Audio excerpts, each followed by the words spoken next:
Құдайым тамсандырып бар әлемді, қазаққа далиған кең дала берді.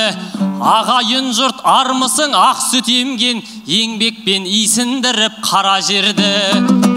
Ордалы оңтүстіксің топырағынан, баптаған небір жүйрік қара керді. Бәрін айтсаң тізімін таусалмайтын, адал ел тудырады адал ерді. Үшінші мегаполис аманбысың, бұл күнде мойындатқан тәмәм елді. Күмісті сұлтауратып мен де келдім, құшағыңды ашарсың маған енді. Шырайлы Шымқалаға Мейірбектей мұнайлы Маңғыстаудан бала келді. Мейірбек құр келген жоқ, бұл келгенде қолыны көк мойнақтың шаба келді. Қаратауды жайлаған қалың елге Ақтаудың ақ сәлемін ала келді. Игигигакко агигайеугай, игигигакко игагагагагагай. Тұрғасын Шымкент деген өңірге кеп, тәтті жырды осында төгу керек.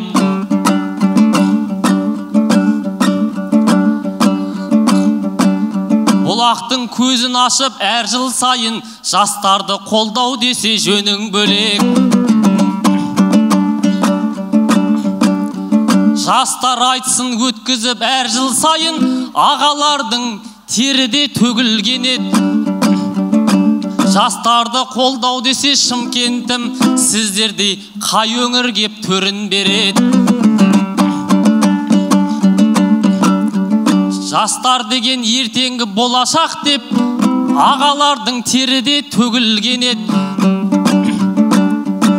Дәл осы күміс домбыра айтысында талайдарын жарқырап көрінген еді.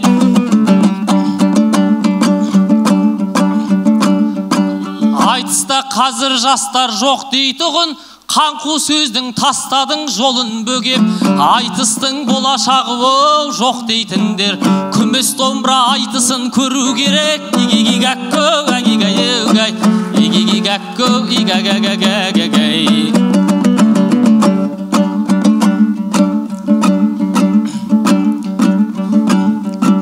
Осында жиналғанда қауымым көп, қыздырайық Шымкенттің сауығын кеп. Қасымдағы қарсыласқа бұрылайын, отыр ғой дәл жаныма тағылың кеп. Ол абайлық Айбектей ағам екен, мені жақын көретін тәуірім деп.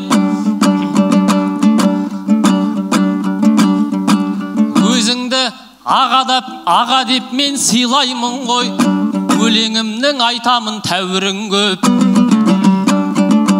Сен де мені бөтен көре қоймассың ау, айтарсың сені де рас таныдым деп. Абайдың жерінен кеп отырсың ғой, адамның бәрін сүйген бауырым деп. Осылай өлеңімді арнасам дәл,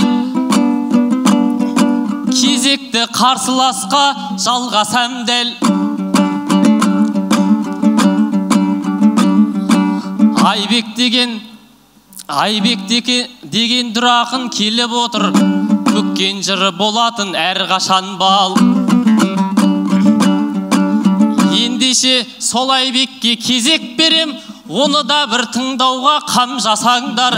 Айбекте негізінде мықтақын ғой, бір рет тыңдап көріңдер нанбасаңдар. Игигигакко агигайеугай, игигигакко игагагагагагай.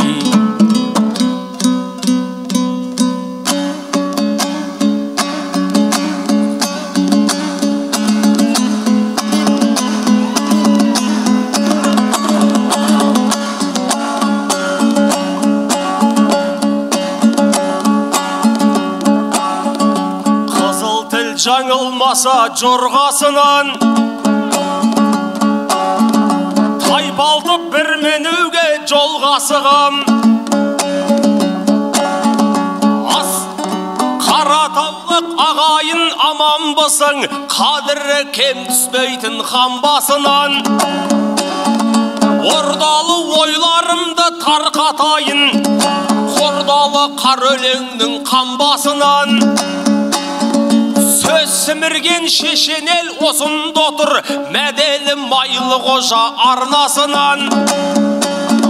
Жебе жырын қайраған қазан қаптар, садақтың атылғандай саржасынан. Бәйдібек бей таратқан сөз асылын, бірлік пен берекенің қамбасынан. Қазақтың рухын жықпай Қажы Мұқан, көтерген батырлық пен алғаш ұран. Бастысы әнші сенде, шәмші сенде, жұлдыздар оң жол тапқан Орылжасынан. Өз балаң Орынбай мен Айнабектер өнерін артық қойған шаруасынан. Мен келген жер киелі Семей еді, тірлікте асқан бақыт бар осыдан. Мұқтың өзі тоқтаған қазы-құртқа, алталаштың кеп тұрмын ордасынан. Әгей-гәгім, әгей-гәгім ай.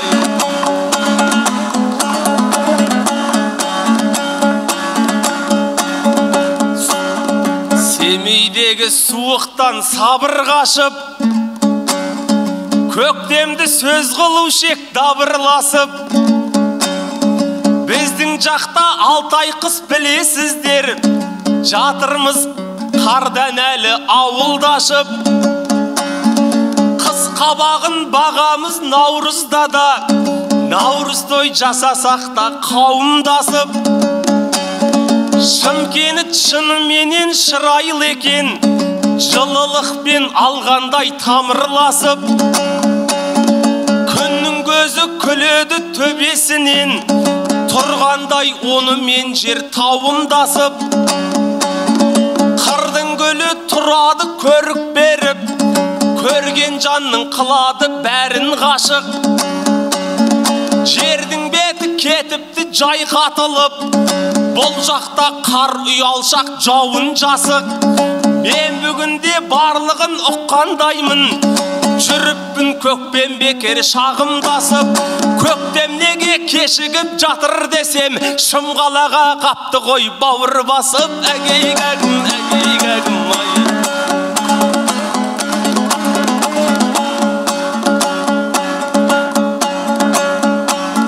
Шайырдың сөзі көкте шарықтайды, шабыты қыран құстай қалықтайды. Шымкент шаппа-шаптың мекені ғой, жүретін жүйріктері алып бәйгі. Жылына 100 айтысты жасаса да, жастары жыр тыңдаудан жалықпайды. Ол аз десең шығарып жеребемен, ақынды шаппа-шапқа бағыттайды. Нағыз ақын сүйеді жеребені, жайдарланар керсінше жабықпайды. Кейбіреулер соқыр деп жеребені, жалтақтап өзіне сөз дарытпайды. Жеребе соқыр болса соқыр шығар, бірақ мықтының мықтысын анықтайды. Әгей-гәгім, әгей-гәгім ай.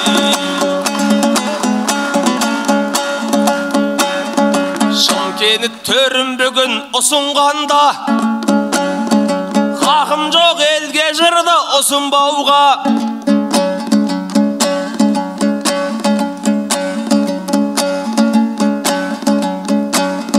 Жеребеден Мейірбек інім түсті, ел көңілін көтерші күшің барда. Зымырандай зулаған ақындардың, бұл жеребе талайын ұшырғанда. Солардың бірі болып шығып жүрме, жаратқан өрлетсекен ісің далға. Тапқырлық таныта біл ел алдында, тас шайнап қал демей ме тісің барда. Әгей-гәгім, әгей-гәгім.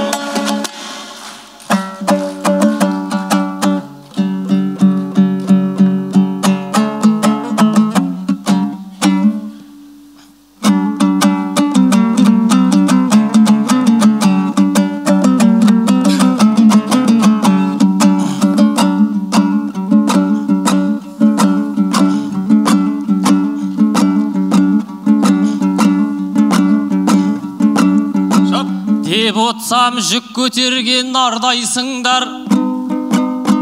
Айбекжан айтысқанда қандайсыңдар?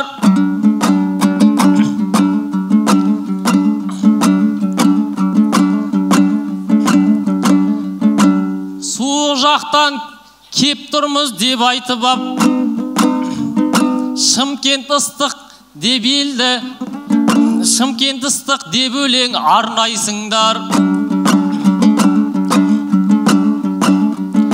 Әркімге туған жері ыстық деуші еді, неге сол жағына көп бармайсыңдар?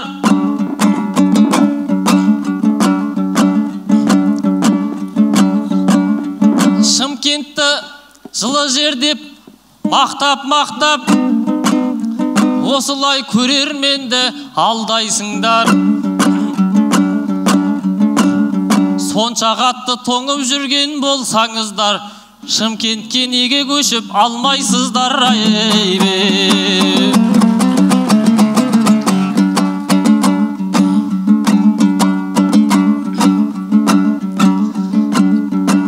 Дәл қасыма Айбектей ағам кебет, қолдасаңдар жүйіткіп шабам дебет.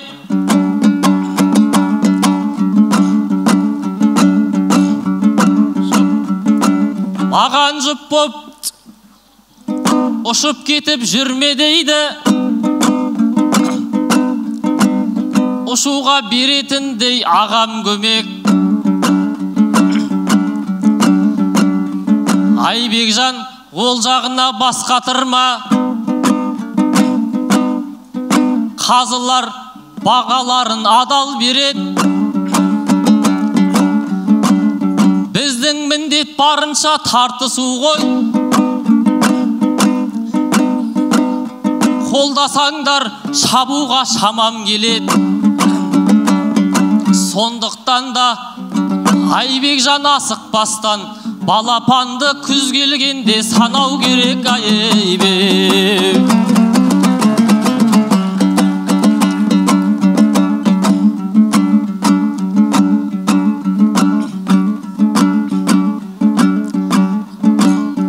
тарихқа егіп кеткен бірлеп көшет, жөн болар жақсыларға шын бет десек.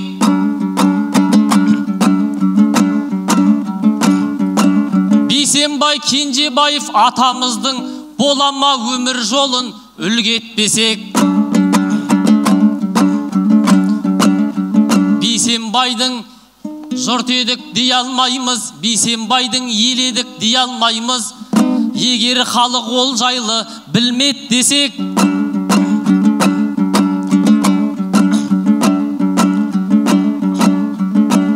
Сол жайлы насихатын көп қылайық.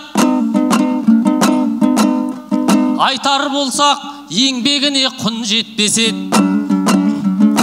Марқұм Мұхтар Мағауиннің ұстазы деп насихаттап жүрсек те дым кетпесет.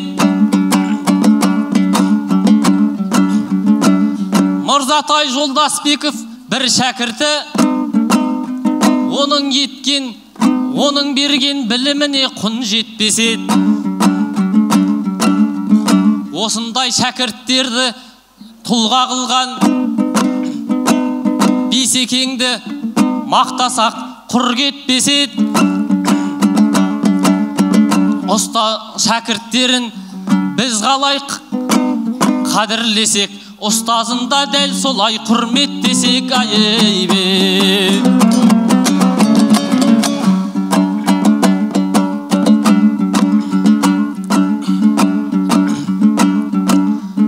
Айбекжан отырсың ау ер секілді,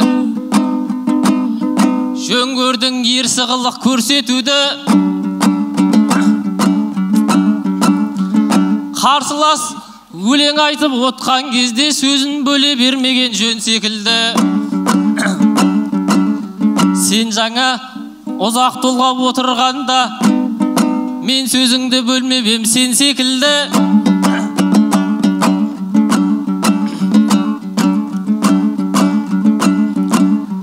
Ел халық енді бізге қарап отса, Айбекте сөз алуға жарап отса, тілін қышып отырған сияқты ғой. Бұл да өзін мықтыға балап отса, ал енді кезегіңді ұсынайын, аузыңа тілің сыймай бара жатса, Айбек.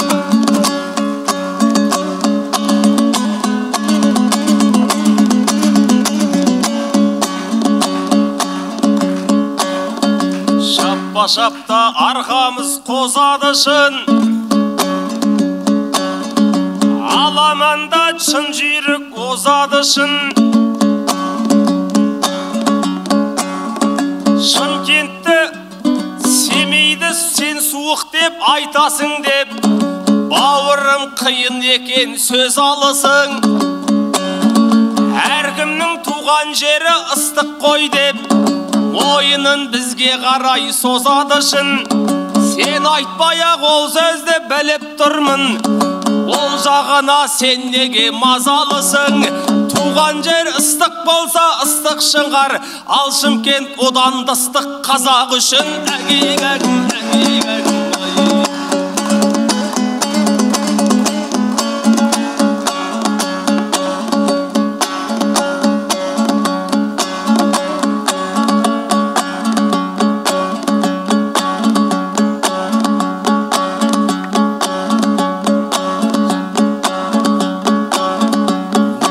Неге сауысқандай сақ тұрмайсың?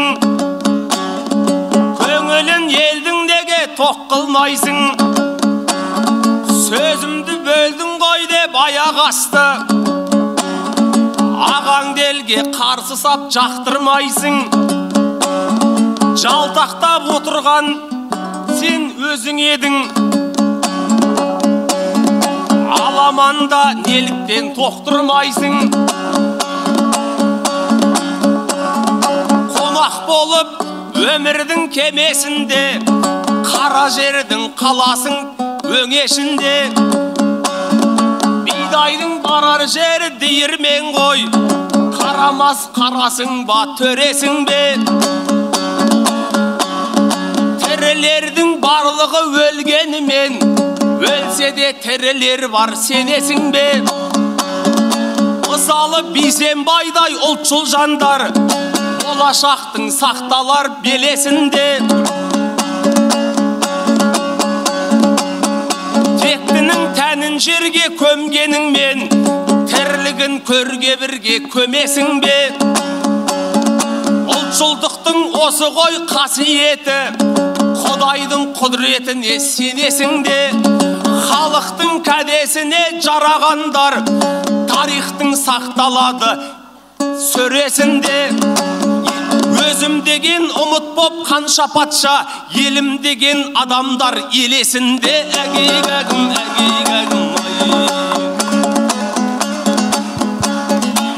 Айбекжан, қайыра ғой, аяқтайық. Көрейін жақсы сөзбен жарақтанып,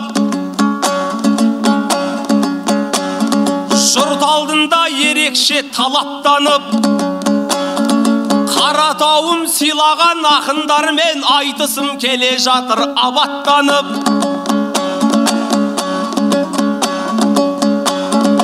Ақындық топырағыңа тән қасиет,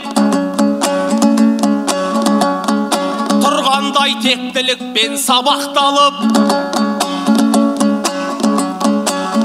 Жарқынбек Әселхан мен Тәушен апам жүлде алған айтыстарға санаттанып.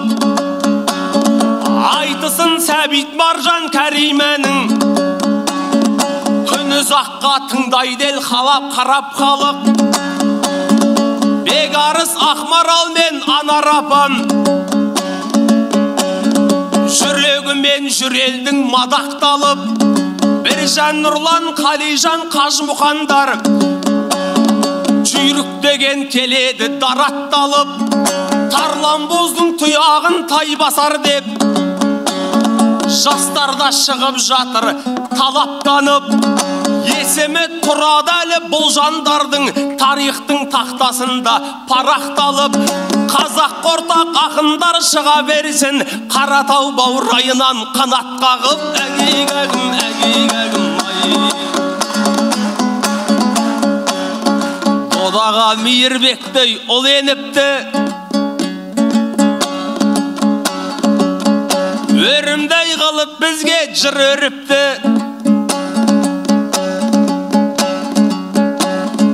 Жеребенің айтысы өте қиын, мұнымды дей алмаймын біреу ұқты.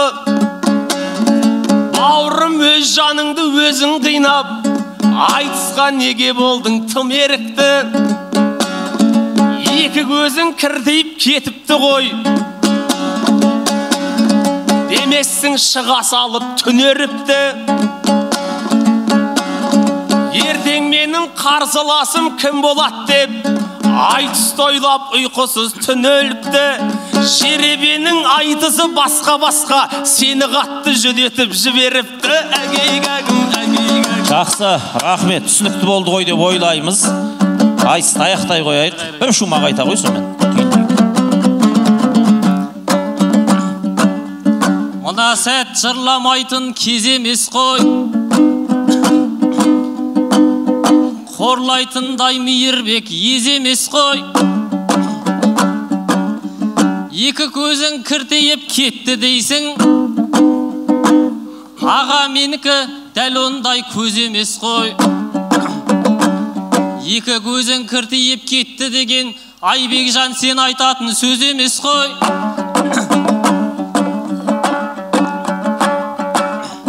Осылай енді саған табандармын, айтыста жасалды ғой қадамдармың. Сөз соңында қазыларды көп мақтадың, кеп тұрау бір марапат бағаңдалғың. Бұл түрлікті онша қатты түсінбедім, тірлігіме дәл осындай адалдардың. Не де болса Айбекжан мына тірлік екен өсетін адамдардың. Жақсы, рахмет. Ал, қошеметтеп қойыңыздар. Айтысымызды бастаған бер жағында отырған Мейірбек Саламатов, Маңғыстау облысының ақын жеңіп дегендеріңіз. Ал Айбек Жеңісқазин келесі кезеңге өтсін дегендеріңіз қол көтерсеңіздер. Қазылар бір ауыздан Абай облысының ақыны Айбек Жеңісқазин айтыстың келесі кезеңіне өтті.